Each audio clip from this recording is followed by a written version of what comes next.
I am very good. Hey, Josh, how's it going? Good to see you, man. So I'm staying in a hotel and I want to learn how to build a blanket fort and I want to make sock puppets. Like, let's talk about that. I mean, my God, that's pretty creative. There you go. You. Hi, Josh. How's it going? Nice meeting you. Likewise. You've done some very creative work. Thank you.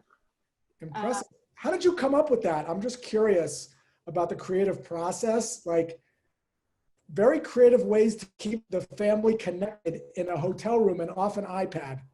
And you have to leverage things that are in a hotel room. It's like when they were rescuing the people from Apollo 11 and they had to figure out how to bring the shuttle back, only using supplies from the shuttle. The goal was to increase upscale bookings. And so we had to come up with an out of the box idea. But it was kind of a trend that was going around and we just picked off that. And it kind of just grew to what it became. And it looks like you had some really impressive results. I saw the number 2.9 million. I don't know what that means, but it's a big number. So that's good, right? That's better than 1 million. Yes, it was really great.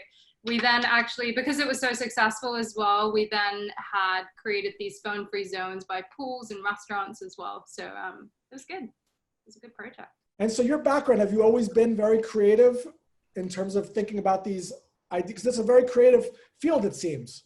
Yeah, advertising is, depending what you do, it's definitely the outcome's always creative. But I'm also in the brand strategy side. So thinking of the initial phases at the beginning, the creative team executes. So art director or copywriter. I got it. And you made it to the final round of Facebook. What was that experience like? It was mixed feelings, I think. Definitely a lot of, initially it's kind of riding the high. I painted all the values on my walls and I was like, all right, it needs to feel like, you know, I'm at their campus. And the rounds went pretty quickly, kind of, you know, after each interview, it would be the next day that they'd get back to me. Same with the project. It was really, really fast. But no, it was a big learning curve on many fronts. Yeah. And tell me how I could be of assistance to you. And just for clarity, we could talk more. Like you don't have to feel pressured that this has to be all done in whatever time we have. So if there's other, sessions you want to have or get my take on some things, I'm here to help you in any way that I can. Thank you. Yeah, I mean, I kind of just want to focus on landing a new job. That's kind of the end goal. I've been through what feels like a whirlpool, starting off with just focusing on strategy, senior brand strategist roles at the start of the year, and now kind of transitioning into the client side. So I think just tips on how to tell my story in a better way. Okay, great. So I'm going to be very brutally honest. Please. And I don't want to hurt anyone's feelings or anything like that, but this is all done with love. Of course. I'm ready. That's why I'm here. Okay. There was a lot of I's in what you just told me. Okay. I want to tell my story. I want to get a job. I want to do all these things. It's almost like when someone walks into an office and they say, I want a raise. Mm-hmm. So what I want to talk to you a little bit about today is how to shift the perspective a little bit from what you want towards what you might be able to help other people achieve. Okay. So people are less interested in you and your story, and they're more interested in what you can do for them to help them achieve whatever result they want to achieve. That's all fine and dandy, but you're like, well, how do I do that? The second pillar of this is to not actually talk about it, but to actually demonstrate it. Showing is much more powerful than telling, because we're in a world now where people are telling people everything, and it's hard to believe anything anymore, especially with all these statistics floating around like 2 million this and 78% that. It's like very easy to sort of float fake, not that they're fake, but they're almost like hard to believe stats. And because everyone's saying them and talking about it the same way, you don't really stand out. So I want to talk to you about a couple of different strategies that you can use that are going to make you stand out and also demonstrate your expertise rather than just having you talk about your expertise.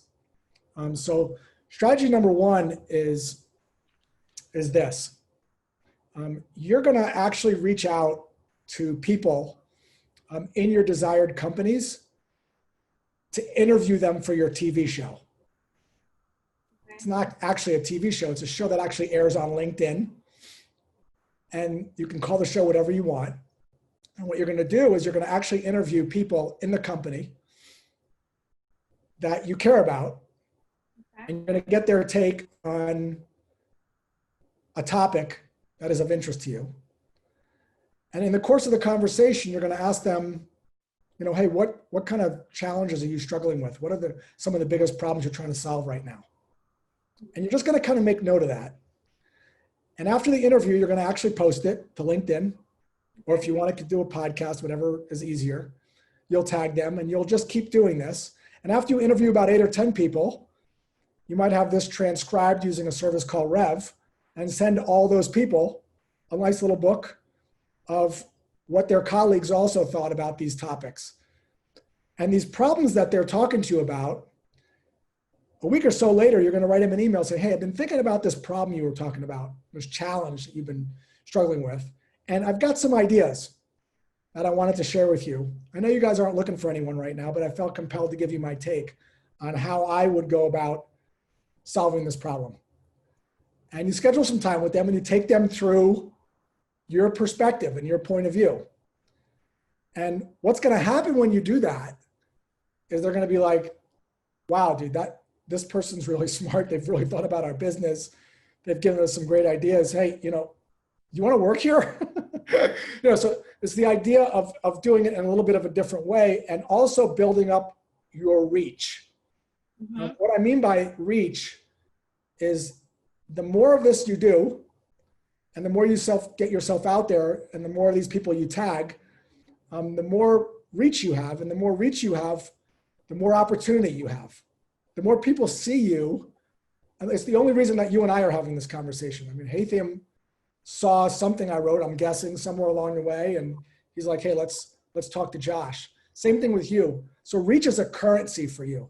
I know you have a blog, and I spent a little time on it, but I suspect your audience is probably not going to your website, but they are on LinkedIn, probably. And so what I recommend you doing with these videos is not, I'm sure you could put them on your blog if you want, but I recommend just firing up Zoom, and I can share with you some templates on how to reach out to people.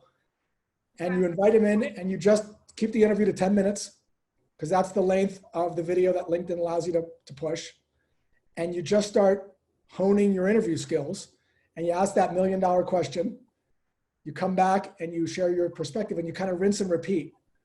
So the other benefit of it is you actually build up your reach. Because when people Google you, and I Googled you, which is what your employers are going to do, they're going to start to see these videos. Put them on your YouTube channel. I didn't see a lot of videos of you, and your video that you sent me, I loved for a couple reasons, is because it gave me a sense of your personality a little bit. And so when you do these videos, people are they're going to get a little sense of your personality too. And because you're associated with these people that you're interviewing that are experts, it's going to increase your credibility as well. I recently interviewed a gentleman by the name of Chris Voss, who's a New York Times bestselling author.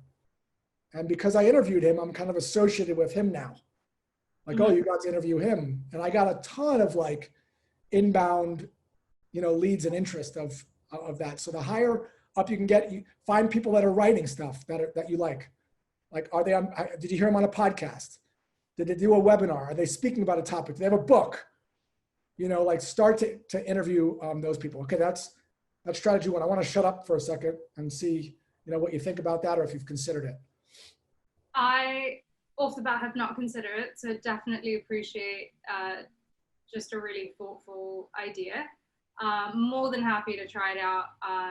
I usually reach out just to random people on LinkedIn to have a chat, and more times than not, they're happy to do so.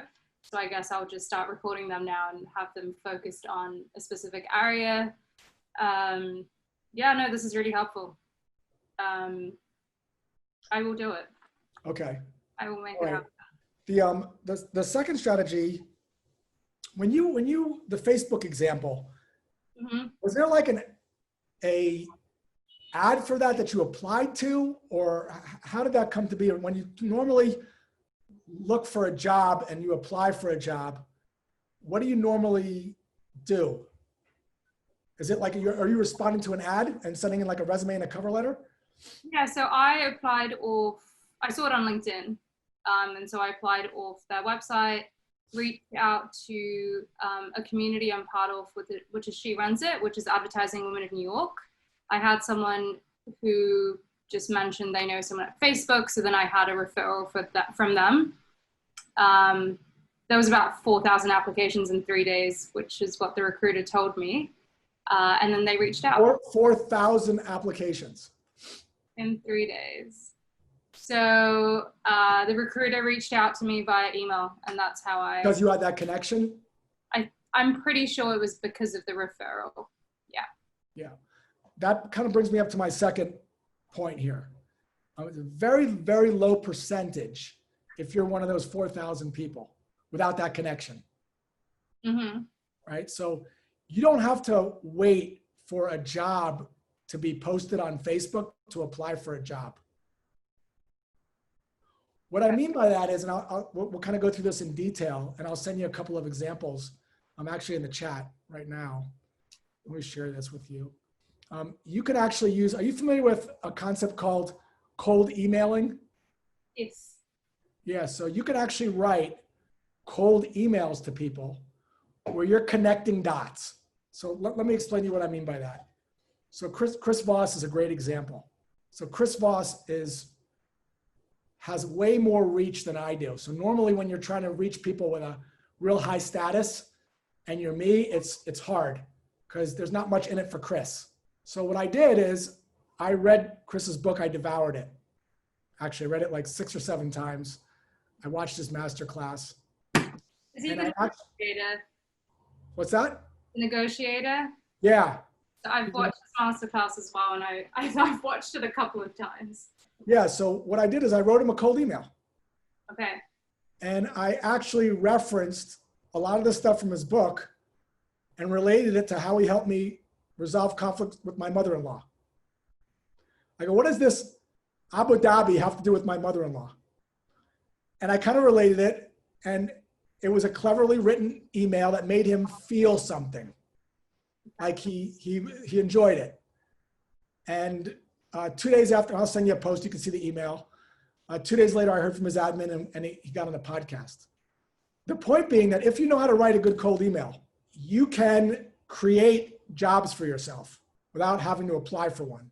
So this link that I just sent you is an email that this gentleman wrote, email to a CEO that actually landed a job. And the reason I'm sending it to you is for you to reverse engineer it. Meaning, you'll notice that the email starts off with something about the prospect, not about your story. And I don't want to negate that your story isn't interesting and awesome. But people's favorite topic is themselves. Like people love getting any kind of compliment. As crazy as it is, even if it's a little fake, it still feels good to the other person. But you're not going to be fake. You're going to be genuine. It's even better. Mm-hmm. The highest form of compliment is this, what I call validation. So let me give you a couple of examples. One form of compliment is what you're seeing in this letter. Hey, Josh, love your podcast. That interview with Chris Voss was awesome. Really loved his take on, how to diffuse objections. That's a compliment. Validation is how the work impacted you and made you better. Josh, ran through your Badass B2B Growth Guide. I ran play number 23, the voicemail script. It was the first time I got a call back from a prospect that I had been chasing for 3 months, and we booked a meeting, and now it's an opportunity. That's going to pretty much guarantee that I get back to that person because the adrenaline rush is so high. Now, I don't want you to fake this, but when I read about you and I looked at your work, I saw some of these posts that you made on your blog about these panels of people. I sense that there's a lot of people that you're following that have impacted you. And so you can write one of these letters and have a conversation with them. Again, it's about reaching out and connecting with people. The more people you talk to, the more opportunity you're going to have, which is why I don't want you just sending in resumes and cover letters. I want you reaching out 4 or 5 times a week with these types of emails. Literally. Like, great if you can use your network. You can get to someone introduce you, whatever, that's great too. Also, you can kind of go in cold. And you can use this cold email template also to invite people onto your show. Give it a creative name and be diligent and consistent about it. That's the other piece of this, which is, this is one of those things where, I hear this a lot, Josh, I sent this email and nothing happened. I'm like, well, how many emails did you send? 1. I'm like, you know, chances are that's not gonna yield anything. Mm-hmm. Be selective, create a list of people that you really admire. I mean, on LinkedIn, such a great source. People are posting. You can go to Sales Navigator, search for people that are active on LinkedIn and find out what they're doing and write some emails like this. You can use a product called hunter.io to find their email addresses very easily, and it's cheap, it's inexpensive, it's free actually. Type the name of the company with the .com, it gives you the email convention. Then you can verify that you have the actual right email address.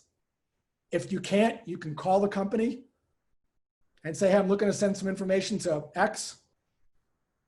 You know, so this is, again, a muscle that I want you to start to work. And again, the idea here is the more people you reach out to, the more conversations you have, you're gonna just have more opportunity. This woman that I coach, her name is Paige Kemna. I'll send you, have you heard of her, Paige? No. She was sending in resumes and cover letters, not getting anywhere. She wanted to work in marketing. Okay. And she's a singer and she plays the piano. So we were talking, I'm like, that's a pretty good gift. So what she did, and I'll send you this video, it's fascinating. She went on LinkedIn and she posted one video of her singing her resume.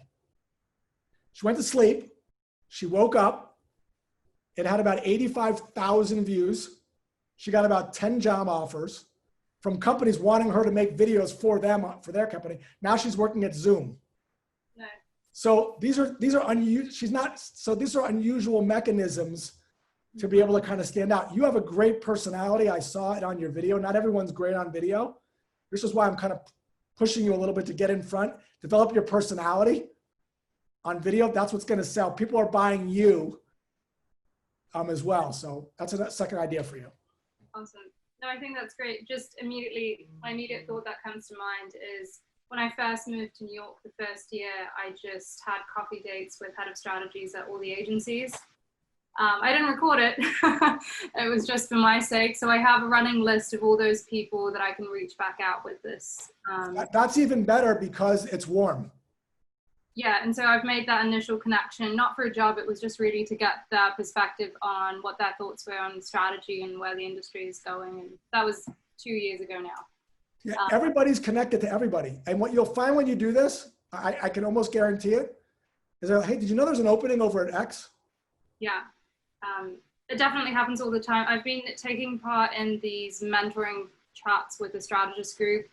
And I had one a couple of weeks ago, and then the same guy said, you know, there's a positioning on my team, you know, do you want to interview? So I 100% agree with that strategy. And I love the idea. I was actually brainstorming with a friend who used to work in New York and now is over in Europe, but we want to keep a consistent flow of LinkedIn content. And so this is a great idea I might try blow it up as well, just from, yeah, I don't know. I'll definitely think about it. Thank you. Yeah, your personal brand, like I'd like to see more of that.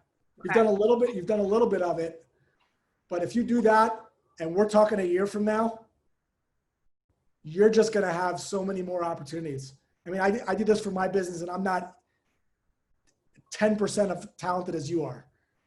Like I write 2 to 3 times a day, every day on LinkedIn for the last 2 to 3 years.